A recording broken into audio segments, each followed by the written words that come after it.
and welcome to Resilience, the Global Adaptation podcast, the show where we'll be exploring the best solutions and cutting-edge technologies for adapting to climate change. From floating cities to flood-resilient farms to forest seawalls. We're coming to you from the UN's Global Adaptation Network. I'm Liz Mullen-Bernhardt. And I'm Marcus Neild. In our podcast, we'll be talking to the most renowned adaptation experts, but we'll also be travelling around the world, virtually of course, to meet people and communities on the front lines to learn about how they've built resilience on the ground. We're really excited to share some amazing climate success stories with you. Thanks for being here as we adapt to climate change one conversation at a time. This episode is all about the vital role that nature and ecosystems play in helping us adapt to climate change. Nature is under threat from climate breakdown, but it's also part of the solution. Heatwaves have scorched cities this year, but did you know a single tree can provide the same amount of cooling as 10 air conditioning units? And rather than release emissions, trees absorb them. We hear about rising sea levels threatening to wipe whole towns or even islands off the map. And yet coastal mangroves are extremely effective natural seawalls. In fact, put together, all of the world's mangroves save us from $82 billion a year in damage from flooding. These are what we call nature-based solutions. We're heading to the Seychelles soon to learn more. But first we had a great conversation with the wetlands ecologist, didn't we, Marcus? Yes, we did. Musonda Mumba, the director for the Rome Centre for Sustainable Development. The Rome Centre is a joint effort by the government of Italy and our colleagues at the UN Development Programme to focus on the connections between climate change and nature protection. I grew up in the northern region of Zambia, a small town called Mansa. And it's really within the Congo Basin. So we have Democratic Republic of Congo on the border with Zambia. But this particular part of Zambia is also the lake region of the country. So as you can imagine, I'd be visiting all these places with my grandmother, with my dad, my siblings, my mom. In fact, our home was not more than 50 meters away from the river. So my twin sister and I would go swimming in this river with our friends and the nearby forest, picking some wild fruit, etc. So for me, it felt very natural just connecting to this space. So that for me was just a really beautiful and amazing foundation. That's awesome. And it reminds me of my grandma's house on the shores of Lake Michigan. I grew up in a big freshwater ecosystem as well. And I love that story. Sounds like the life, to be honest. I have to say I'm slightly jealous of both of you. So, Musonda, what excites you most about working in adaptation? You know, one time, in fact, I was actually in an airport, and then I saw headlines on, I think it was a Newsweek magazine, and it says, "Adapt or Die." And it was kind of an awakening moment. I was like, oh my goodness. With the experience that I've had of just working in different communities, working across different countries, speaking to different people, and realizing, the changes they've had to make simply because of that 1 degree rise, changes in their local environment. It's been amazing, but also the curiosity around what can we do differently, and also the gender dynamic. What are women doing in this space, be it in a city or in a rural setting? And then also at the same time, the hopefulness of these individuals. This is really what kind of like really gets me going every day. And this excites me so much. It really reflects how I feel as well working in adaptation, especially what you said there about the hope. So nature is often described as a super solution to climate change. Why is that? Do you know what? I mean, we are a part of nature. And I think something happened, something over the sort of, hundreds of years, perhaps post-industrial world, something happened and we kind of dislodged. I don't know if you remember the movie, Avatar.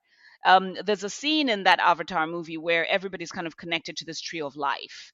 And when you remove yourself from the tree of life, suddenly you're just incapable of breathing. You get up, you breathe in air, breathe it out. The very fact that this air is being cleaned by trees, it's been passed on through your environment, and we're lucky in many ways, especially for us that live in environments that are less polluted. It's all from the natural environment. And at the same time, these are also healing spaces. How can it not be a super space? So one of my personal favourite examples of using nature to adapt to climate change is what's called sponge cities, which I'm sure you obviously know. where people bring nature, trees, and green spaces into their cities to absorb rainfall and reduce flooding. And then, of course, it also has the benefit of recharging groundwater supplies at the same time. What are some of your personal favourite examples of nature-based solutions for adaptation, and why? Okay, I'll talk about Nairobi, where I'd been living for the last 14 years. And in Nairobi, there is the Karura Forest, which obviously was saved by the late Professor Wangari Maathai, the first African woman to have a Nobel Peace Prize. So here is a situation where you have a really intact forest ecosystem in a city that not only provides the recharge for the city, but also the cooling of the city. And this has just been, a beautiful place for me. I take my children there for walks. I go running. I meet up with friends. We have conversations. Amazing ideas have popped up in my head just being in this space where, you can hear the birds chirping away and you can see all these, different dynamics, the light and sunlight and the rays coming in. So already we see in sort of this sponge system in there being incredibly relevant and amazing for us. Unfortunately, not every city is as blessed as Nairobi, which has such an amazing forest right in the middle of it. What an amazing place. Musanda, we all know there have also been some real challenges with nature-based solutions, like trees planted in the wrong soil. What are some of the challenges that you've seen or experienced? Part of my work that I did in the past was also look at invasive species. And as a wetland ecologist, what I found, for instance, in parts of Kenya, parts of different countries within East Africa and Southern Africa, was that there were all these eucalypts. And, eucalyptus is an invasive species, particularly Eucalyptus grandis, which comes from Australia. And it was interesting because, the Ministry of Forestry would give advice to communities to plant it in this location, yada, yada, yada. But what they did not realize, they realized that actually these particular tree species were sucking up the water table very quickly. So even as we talk about restoration, for me, it's, the research has to be right. The knowledge around the type of trees and the tree species has to be right. And communities need to be aware because technically, they do not provide the basis for, a biodiverse landscape should you plant them in an area because it just becomes a monoculture. So this for me has been one of the challenges around, providing sort of nature-based solutions. But also at the same time, I think one of the conversation areas that I had with a lot of many governments around the world was very much this finding the balance, because ultimately you also have to do a sort of a green gray solution. I'll give you a classic case in point. We were discussing with the government of Fiji about doing a seawall. It was, of course, a combination of part of the coastal line would have mangroves planted, but another part near the port would need to protect the infrastructure for any, surgens and seawater infusion, etc., and all of that. So for me, it's also finding this balance because we cannot just tell people, no, you can't do that. No, no, no, the concrete, you cannot even have concrete over there. There has to be a justification why. And I think in my work and in my experience, I found that really insightful because these assessments were very necessary to be able to understand and not make those mistakes that could cause the maladaptation and basically give you all the bad effects that you are not anticipating. Absolutely. That's so essential. I think that it also shows the power of nature, because nature is so powerful that it can actually go wrong. Correct. Absolutely. But it's super important, I think, just to underline the efficacy of nature-based solutions that we need to do it right. All right, so looking forward, what are the three biggest opportunities in nature-based solutions that you see? I feel like we have to be able to make sure that young people are empowered, women are empowered, communities are empowered, and also the sharing of stories, the power of storytelling, how we communicate our experiences, our lived experiences. I'm sure, unless you're in Germany, the flooding that happened, these experiences, and it's so sad to watch these dynamics, but how do we understand the preparedness around that? So the power of storytelling is very, very critical. Your experience and your understanding of how your world is changing. And lastly but not the least, it's important to communicate the messages right. There's been a lot of confusion. For instance, are we using, is it nature-based solutions, or are we using nature this?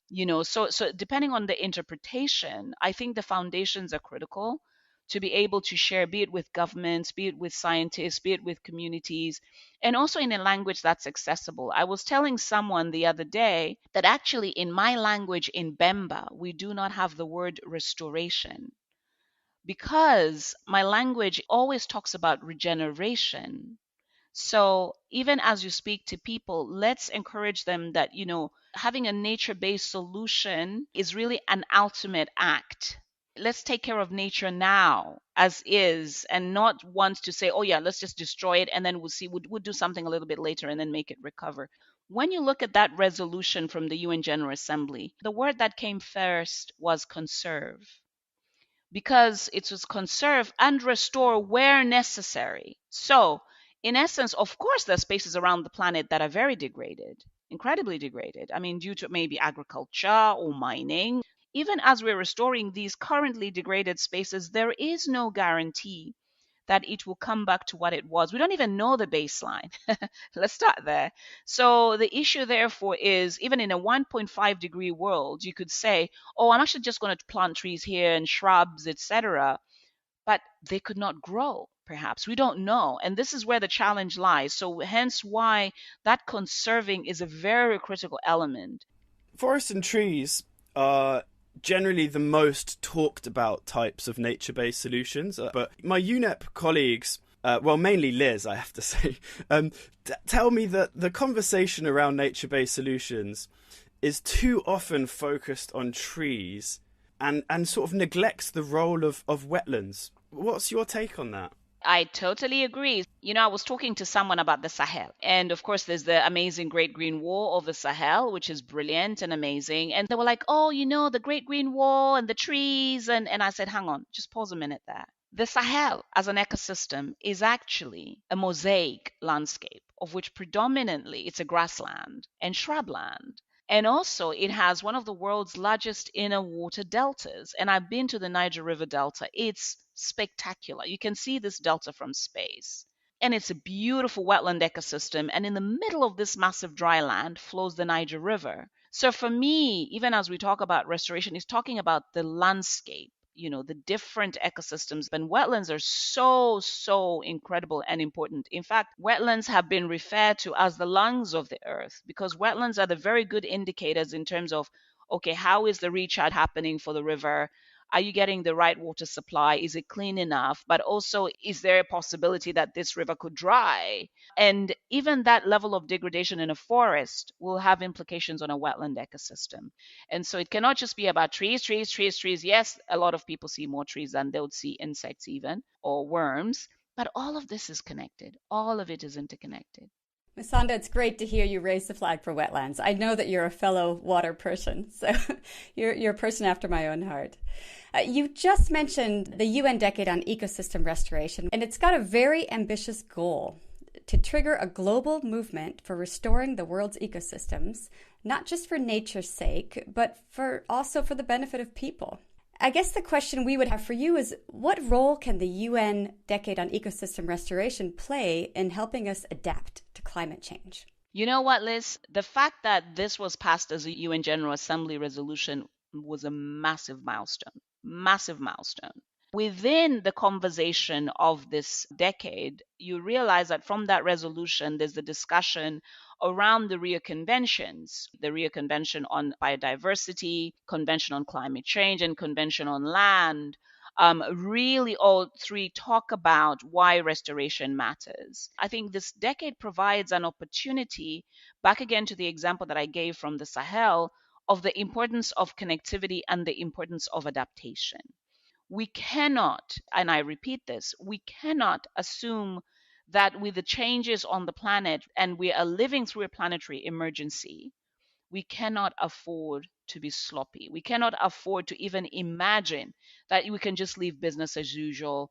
I think right now, the fact that we're seeing fires in Sardinia, here in Italy, where I am, we're seeing fires in Russia, fires in the US, fires in Canada. I mean, This is unprecedented. How do we then adapt to these changes that are happening so fast, that are so daunting in many ways? I think this is also where, back to the issue of agency, we're seeing a lot more youth voices at the table, with young people challenging older generations and saying we need to do something. We need to, change our response to these issues. We need to stop dealing with the sort of fossil fuels. How do we phase out all of that so that we can be able to adapt better and also just reduce the warming on the planet? We're beginning to see these conversations happening. And then lastly, us here at the Rome Center, we've been supporting the G20 presidency. And just recently, they had the Environment Deputy Ministers meeting where they had the Climate Change and Energy Conference and Summit here. And the ministers are now calling out for more investments in renewable energies. We cannot afford not to do something. The time has run out. We cannot even say time is running out. It has run out. So the turning point is now. Back to that magazine headline, you either adapt or die. So let us not relinquish responsibility. And I think in building agency, but also building hope, we have to remember that we are citizens of this one planet. And really, it's important that you be part of the change, especially being part of the movement on the UN Decade of Ecosystem Restoration. Hashtag Generation Restoration. We are the generation restoration. So it's quite exciting. What a powerful end. Thank you so much. Well, thank you for having me. It's been so amazing. Well, from Masonda Mumba in Rome over to the Indian Ocean and the granite island of Praslin, one of the 3 main islands of the Seychelles. And the home of a really interesting biologist. Yes, the incredible Victorine Laboudalon. I actually met Victorine in the Seychelles back in 2019, and if you speak to people in the community, you'll discover he's somewhat of a local hero. Victorine's inspired generations of people in his country to plant trees. Also a grandfather, he officially retired 10 years ago, but instead of just putting his feet up and taking a break, he set up an NGO called the Terrestrial Restoration Action Society of the Seychelles, or TRAS, and he's built up an impressive network of tree planting volunteers. When we make the call, we have a lot of participations. Now, I quite proud to say that we got a nursery, biggest nursery for tree planting in Seychelles. Now we have above 20,000 trees is already ready for planting. That's so impressive. And I understand Victorine and the volunteers have planted 15,000 trees a year over the last decade. Stunning, right? I also discovered that Victorine has even received national awards for his conservation work. It turns out there's even a local species of fern named after him. Pizzana laboudaloniana is an endemic species to the Seychelles. That's so cool. And Liz, even his last name, Laboudalon, is unique. Laboudalon is mud friend, planting the mangrove in the mud. Friend of the mud. I like that. Friend of the mud. It's lovely, isn't it? Well, hold on to that image of Victorine in the mud planting mangroves. We'll come back to that in a moment. But first, why the need for an organisation like TRAS in the first place?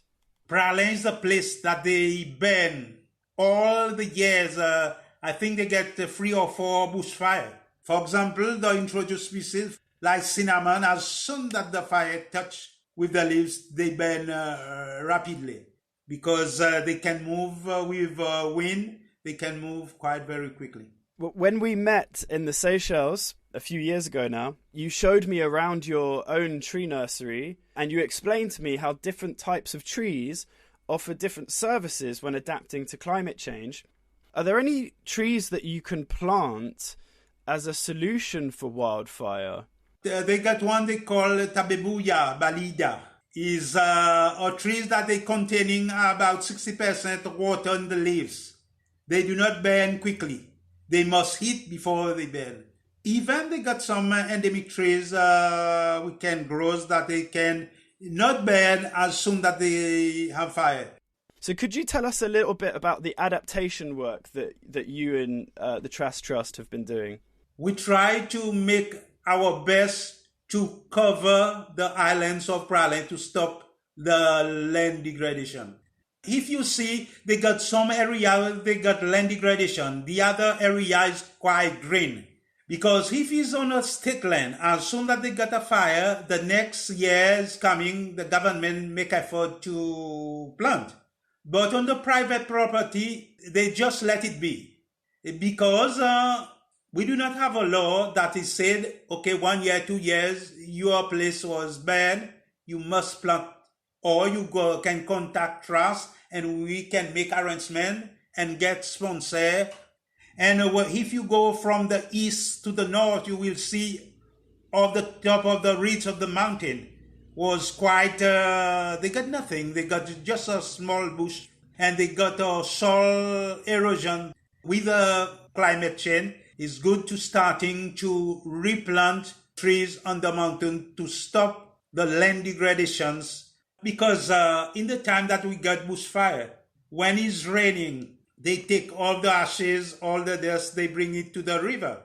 In the river, if you do not have mangrove to use like a strainer to stop all the debris to go out at sea, everything wash away and go to sit on the surface of the reef. But that is the way where when the sun shines, the coral do not get light and they kill all the coral surrounding. It's tragic to think of corals dying out. But I love Victorin's description of the mangroves protecting both land and oceans. They act as a kind of strainer to stop the sediment before it's washed out to sea. Pretty cool. Let's hear more from Victorin about how mangroves protect us.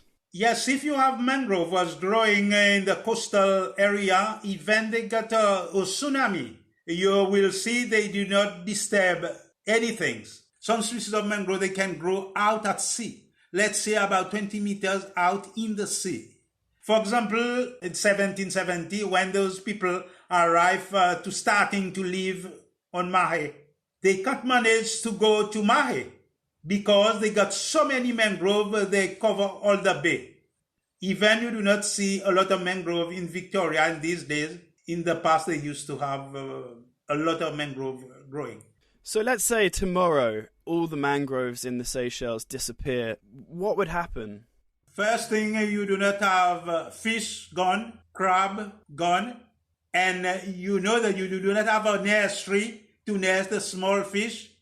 If you lost the mangrove, Seychelles definitively, they got no any other plants can repair this damage that the climate change. You better have the mangrove to do this job. The mangrove is number one for protection of the coastal. That is fantastic. That's fascinating then. So you're not just planting trees to tackle against coastal storms and coastal erosion, but also planting trees to hold back wildfire. Great. So one final question for you, Victor. What is the one message that you'd like to give to our audience? Okay, I get a lot of knowledge from the Seychelles, and I would like to share that with young generation because, for example, the person Armstrong that they managed to go on the moon is not him who's starting to take a rocket to go on the moon. They got people before that. I try to make sure what I got and I share it with the new generations before I close my eyes. Those are such inspiring stories there from Victorin Laboudalan, the Seychelles, and also Musanda Mumba in Rome. In our show notes, you can find links to their work, the Trask Trust and the Rome Center for Sustainable Development.